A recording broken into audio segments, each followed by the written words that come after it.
some heavy rain could cause some problems. Back to the maps, this is what it looks like west, and this is where we're expecting snow. The lake effect snow is beginning to kick in, and you're also under the threat of severe weather in some areas. As a matter of fact, we have several severe thunderstorm watches in effect for the East Coast.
Upstate New York, a confirmed tornado heading up east of the nation's capital, and a couple of them as we work our way into the deep south. So very, very active weather pattern. Most of what we've seen here has been wind damage, though, and not necessarily due to the thunderstorms, but some very, very strong winds associated with this whole system.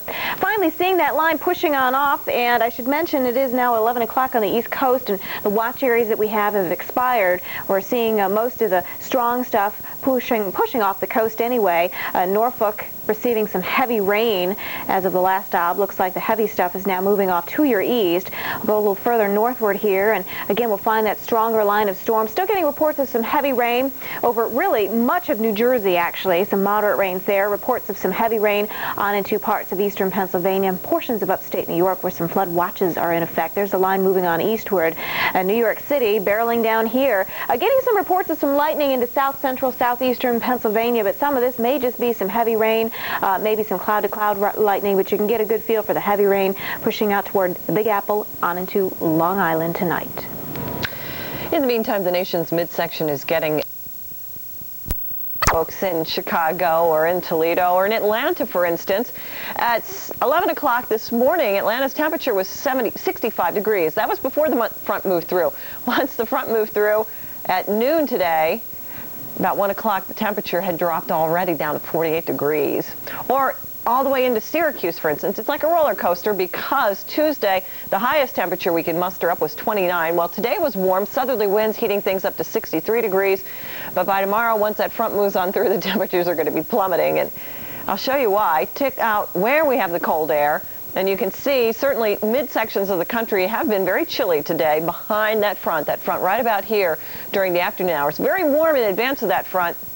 And still at this hour, temperatures are a little warmer, well, at least for Boston and New York, than they were yesterday evening. So it's still kind of warm here, but the cold air is rushing on in already to Baltimore, Washington, D.C., on into Cincinnati, Ohio. Some 33 degrees cooler right now than it was yesterday evening. It's 24. Oh, it's you can see the teens in the 20s. It's a chilly night out there, but still very mild up around New York City. Again, our frontal boundary delineating the warm air here from the cold air back behind it, and those winds coming in around the backside of the low pressure system have been picking up a little bit of moisture from the lakes and dumping some light snow on the upper peninsula and parts of Michigan, even Detroit, seeing a little bit in the way of some light snow.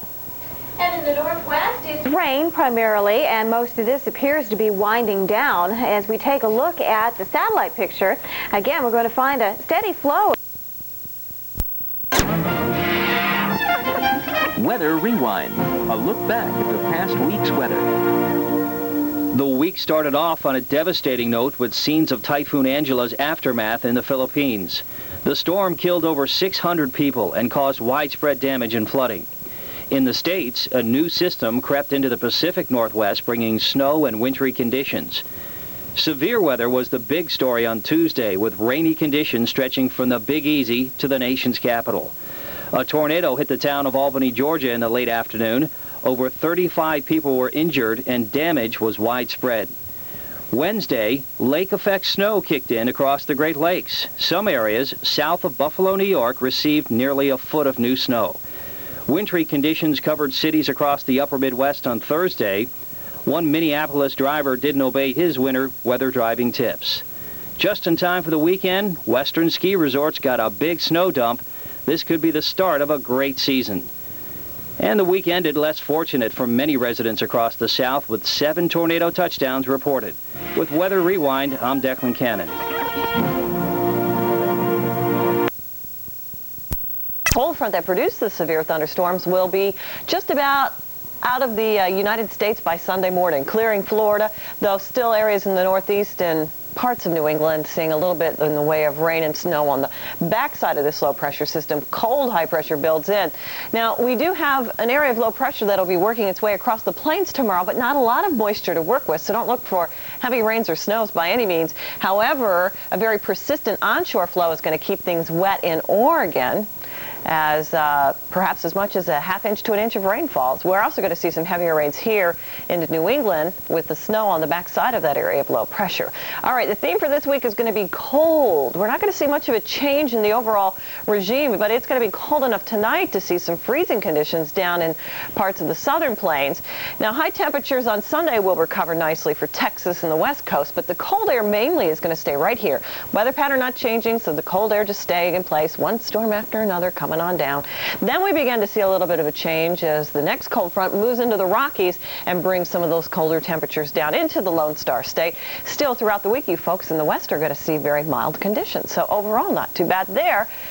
And for the most part, dry, just that onshore flow keeping things wet in the northwest. Now, our low pressure system on Monday finds some moisture, so we're expecting some showers south, snow into the north. And as that storm heads to the east coast, watch it intensify, and that's going to mean some heavy rains along the coast, some snow in the interiors right on into Wednesday, and by Thursday, things trying to improve. Well, what about you folks who are football fans tomorrow? Conditions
system for municipal bonds. Well,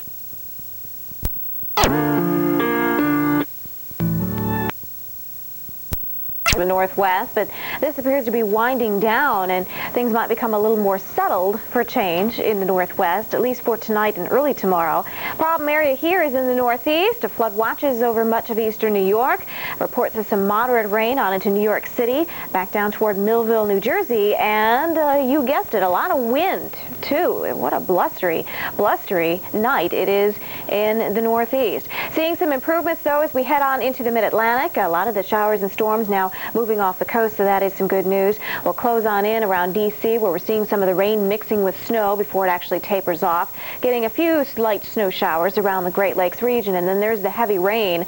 Again, we'll take you closer into New York City. We're finding winds gusting up to 50 miles an hour around LaGuardia Airport.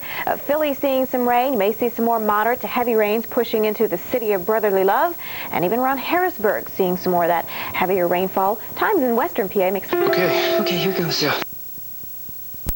Until tomorrow. You can see the 30s and the 40s already into New York and Pennsylvania, and all the way down to the Gulf Coast region, even into Florida, southern Florida. You're going to see a drop in your temperatures because that front is expected to clear through the state of Florida tomorrow. Right now, though, right here ahead of that front, still very strong southerly winds as we get a clockwise wind flow around an area of low pressure. So that's keeping things very warm and obviously very moist. We've got some heavy rains on into parts of Pennsylvania and New York this evening. Gusty winds, too, accompanying this front. Behind it, where we have the cold air, that's where we're seeing the snow around the lakes. That's our one storm. Then here's our other storm, this one moving in off the Pacific Ocean. So a very mild air mass, relatively speaking, accompanying it, and just a lot of rain for the most part, not much in the way of snowfall. Some winds, too, and they are gusty.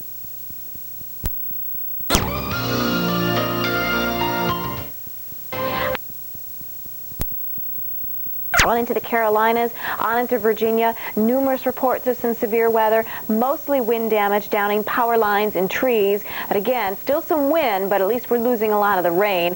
Rainy travel all the way on up into upstate New York. And indeed, we're still looking at some windy conditions here with gusts at LaGuardia Airport, believe it or not, up to 50 miles an hour. We'll take a closer inspection, and we'll still find some pretty heavy rains here. Not all of this is thunderstorms. Some of it's just some heavy rain, but still getting some reports of some cloud-to-ground lightning strokes into southeastern and south-central portions of Pennsylvania. And as I mentioned earlier, a little bit of snow even mixing in around the D.C. area. But there's the heavier rain. Again, the severe weather pretty much said and done, but still talking about some wind gusts and the possibility for some flooding conditions. Flood watches in effect, again, for much of eastern New York State.